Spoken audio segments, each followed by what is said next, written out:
So I wanted to show you guys this little meal or recipe I literally just came up with a couple days ago.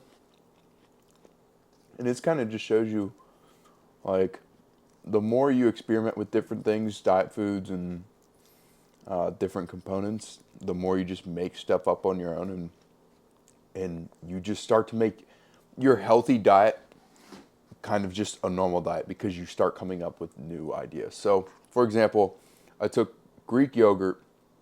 I usually just eat Greek yogurt with like toppings, like fruit and like syrup, things like that. But from there, I was kind of getting tired of doing that. So I was like, okay, well, I have this keto, what do you call it? Keto flour, which we use for our pancakes. And the macros on that are insane. It's basically more of a protein powder than it is flour, macro wise. The macros are insane. Anyway, I was like, okay, well, what if I could make like some kind of like cookie dough, by mixing the yogurt and then with a good amount of flour. So that's exactly what I did. I don't have the exact macros on this, but it's basically the keto flour is fiber and like protein. So there's basically no carbs in this besides what might be in the yogurt. So it's just yogurt, keto flour, some sweetener, and then some sugar-free like apple topping. And it's a bomb. I'm not really sure about the apples, like the apple pie stuff. I should have gone chocolate chips, but it's really good. It's just a kind of an example of like what you could do or how, it's super hard to explain to someone. I think I'm getting darker. It's super hard to explain to someone my diet or just like a diet in general for them to get lean because a lot of it is more, here are the basics. Here are your proteins. Here are your carbs. Here are your fats, like food options. Like the food options I give you guys in the last video. If you want the basics, the basic diet food options, go watch the last video I posted. At the end of that video, I talk about it. But you kind of give them the basic foods that they should be eating. And then from there, you just learn on your own. And it's super hard. People think there's these complex recipes, which there are. But I can't give you all of them because they're so complicated. And you kind of just have to like make stuff up on your own. Like my protein pancake recipe and my protein French toast recipe and this thing. Like me and my girlfriend have like, I guess fiance, right? Yeah. I always get crap. But we've slowly like mastered these little recipes. Even we do like little pizzas, which are awesome too. And you can't really explain that to someone. You kind of just have to like learn along the way. And like you give them the low carb bread, and then eventually like along the way they'll think, okay, well I can make a pizza with this, or I can make like a little like pizza melt or something. So just keep in mind like start with the basics, and then from there look up some YouTube videos, look up some like how to make like pizzas on like low carb wraps or something like that. But that's not like the only thing I wanted to talk about. Something that was on my mind was the whole concept to training to failure. And with training to failure, you see it all over the internet, and I've even done it before, where it's just like reels and stuff telling you that you should be training to failure, and like putting in that extra work is better than leaving stuff on the table, leaving effort on the table when you leave the gym. And it bugs me to death. Leaving the gym knowing that I didn't put maximum effort. Now with that, and with the whole training to failure philosophy, there's something to consider, right? You're going to the gym, let's say you're hitting chest. You're going to the gym to solely hit chest. If you don't understand what your chest failure should feel like, you would think some of those force reps that you're doing, like, oh, I got to get force reps.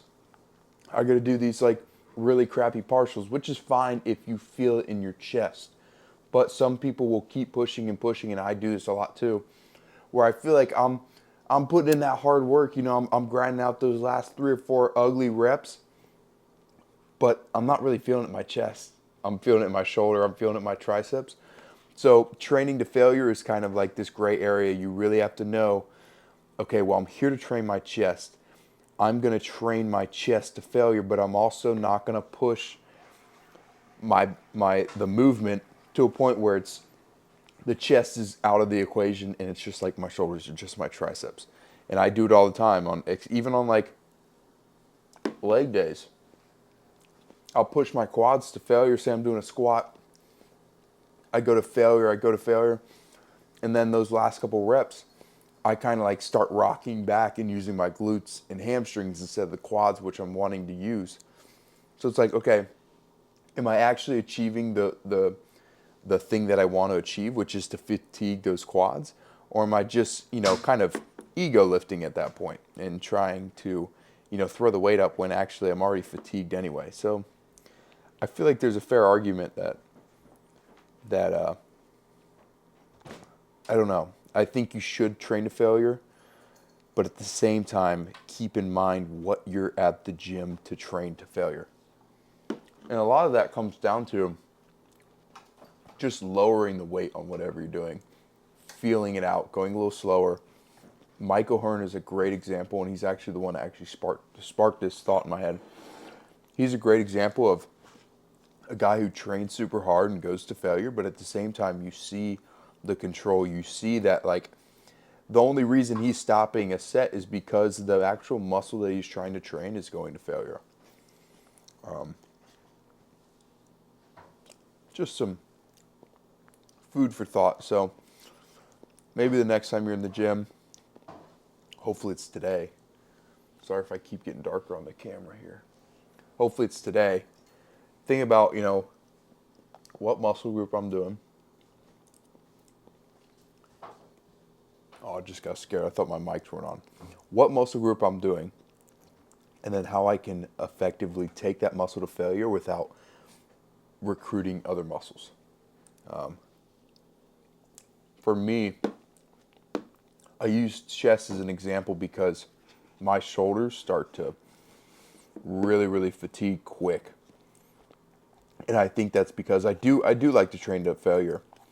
But now that I'm thinking about it, I should probably start to lower the weight, focus on getting that fatigue in my chest so that my shoulders don't fatigue out so quick. Because the only reason they're hurting is because I'm pushing so hard and going to failure with my chest, but also doing more and more reps after that aren't really helping my chest. They're more just making my shoulders irritated. So train to failure, but really try to, kind of shape your idea of what failure is. Sometimes people think failure is that they have to be absolutely exhausted and drop the weight, and which in some cases it may be, but if your chest is done firing and your shoulders are burning, probably a good sign that your chest went to failure and that you can be done. Our cat's being real bad.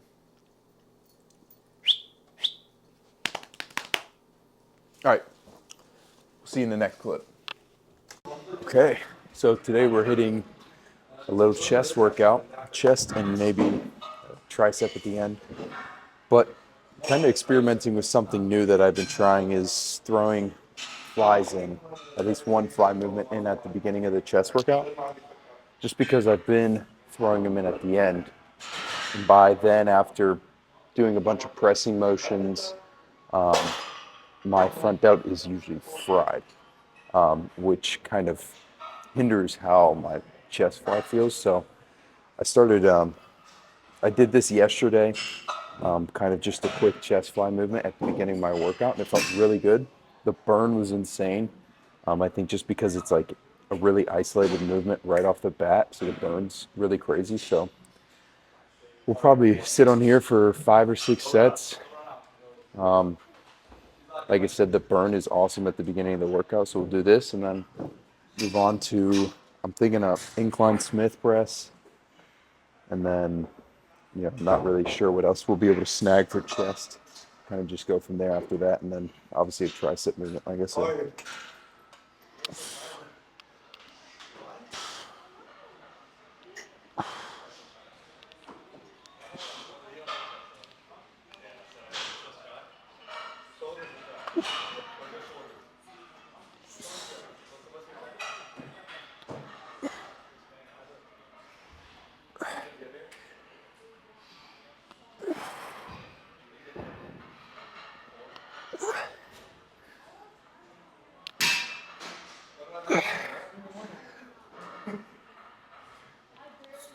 Ooh.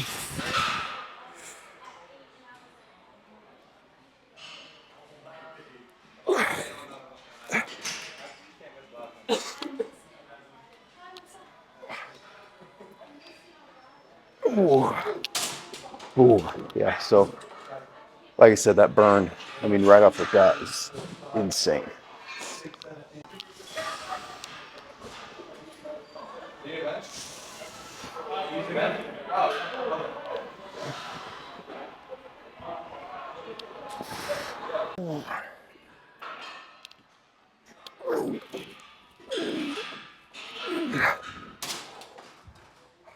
Something I like to do is at the end of the sets, lean forward, because traditionally on a fly, you're kind of arched back, kind of point down here. But at the end, I like to push my butt back and do almost like an incline fly. Just kind of, I think it incorporates more shoulder, but kind of hits the upper chest a little more.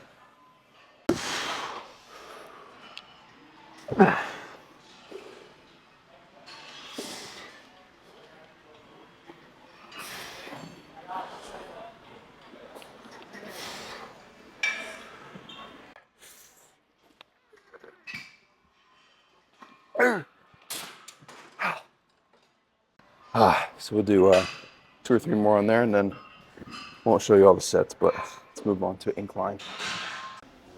I realized that dumbbell incline is one of my last.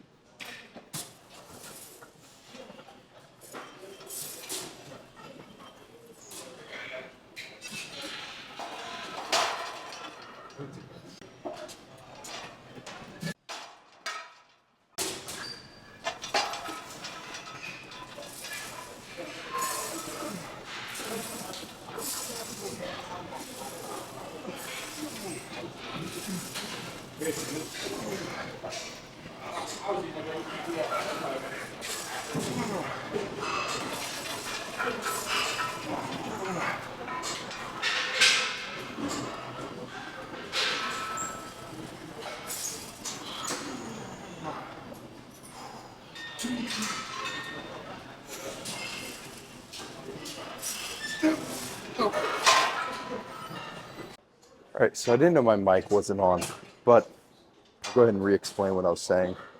I've been doing dumbbell incline. That's been like my incline movement the last like month or so, just because I realized I was kind of weak on it, which I think was from doing a lot of barbell movements, Smith movements. So I've been doing those, trying to progressive overload with those. But today really didn't feel like doing them. And that's fine. It's cool to like switch up periodically. It's good to like progressive overload on the same movement every week, but sometimes it's even better to throw something in there that you haven't done in a while. It's going to really help you, get fatigued. So, Smith machine incline. As you saw, I put 225 on, which felt like a brick.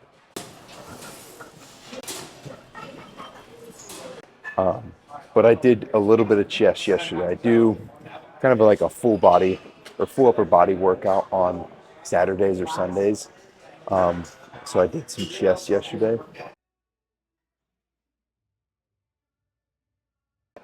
And it's affecting me more than I thought. But no big deal. Just go lighter and feel the burn a little bit more. But 225 usually moves a lot easier than that. It is what it is. This is our last set. We're going to go snag a friend to spot us. And you'll notice with my spot, half the time I'm not really I don't really want someone there to pick the weight up. It's more so they can tap my chest. So that last set, I really have a good mind to muscle connection.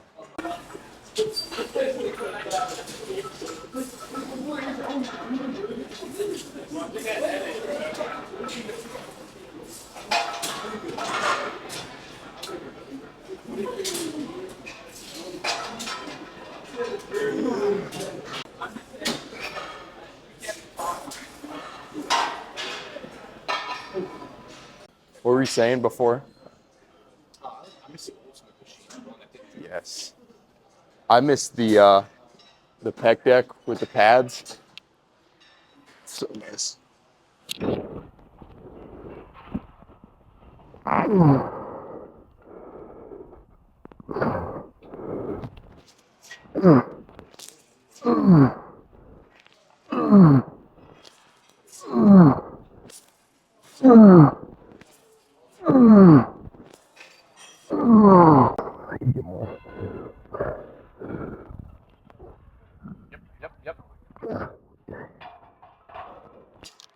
Whew. I need to breathe more. I'm always like,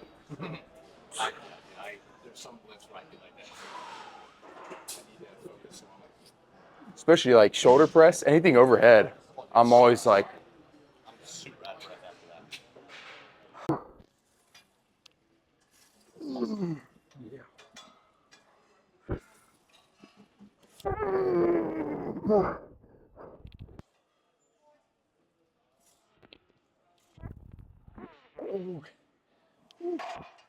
oh, thank you.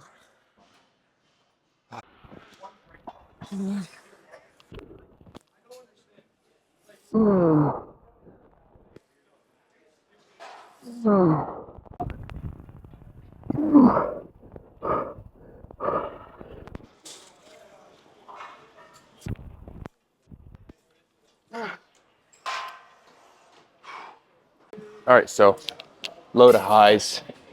These, I think, are one of the most important chest movements you can do, especially for like that crazy side chest, because the side chest, what you're really doing is pushing up that upper chest, and it's all that meat that you build from doing these low to highs. So I know a lot of guys with massive chests that do one incline and then two spam low to highs.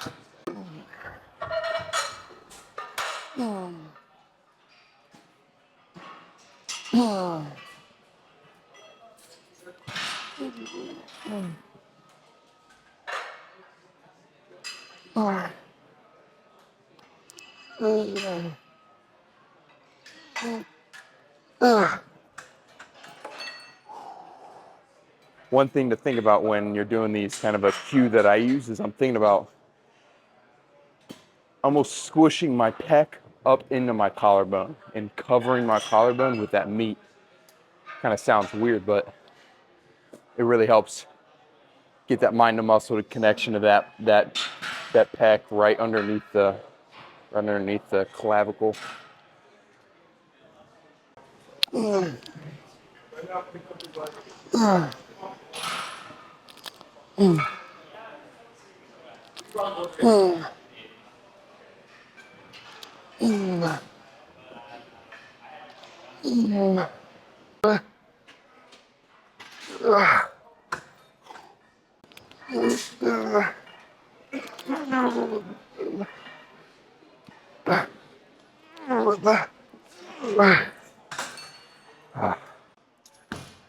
So to finish out chest, we went ahead and did like probably 5 sets of those low to highs. Like I said, spam those out. Can't get enough of those. Those are kind of like side raises, but for chest, just spam them. The more the merry. But now we're gonna do some high to lows. Now people love these, I think, just because they're super easy to feel. But I honestly don't think everyone needs huge upper chest or huge lower chest. Which is what this is working. I think a lot of people are lacking in that upper chest. That's why the incline and the low to highs are so important. Building that big upper chest, getting that nice big, side chest like we were talking about. But still throw in your lower chest movements. I'll probably sit here for 3 sets, and towards the end of these sets, like I'll do normal, normal fly. But I'll probably towards the end when I get tired, just kind of like do like almost like a close grip press with the cable. So we'll go ahead and knock out a couple of these. I'm getting a phone call. Hello? Nah, you should head back. I'm still got one more thing, and then I'm gonna be doing cardio as well. All right. See ya. Love you. Bye. Another thing too, people will see like their gyno, or they'll see like that they have a little more fat on their chest, and they'll start spamming the lower chest, just because that fat kind of hangs down. So they'll spam lower chest movements. And that's not really the issue. You just higher body fat percentage. But once you get leaner, your lower chest stands out a little more. Hopefully that makes sense.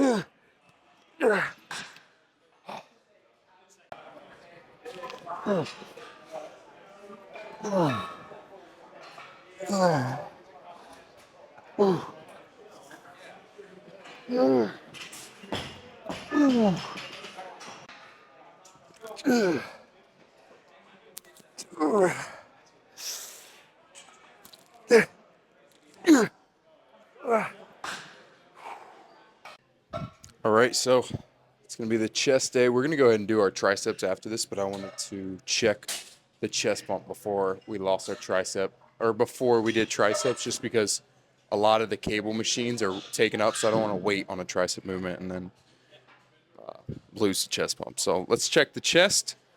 We'll show a couple clips of the tricep movement. Not really sure what we'll do just yet. And then whatever else we're doing after this. Not really sure where this video is going.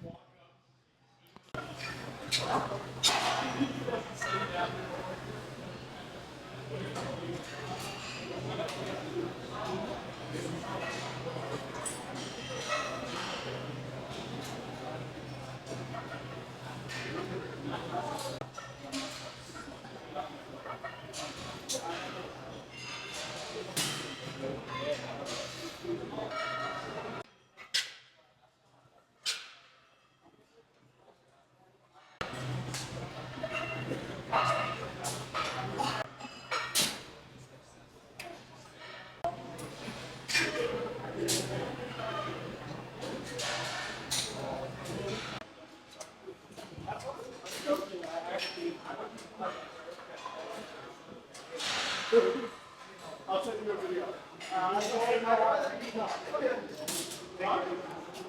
Oh, why? Should we yell it?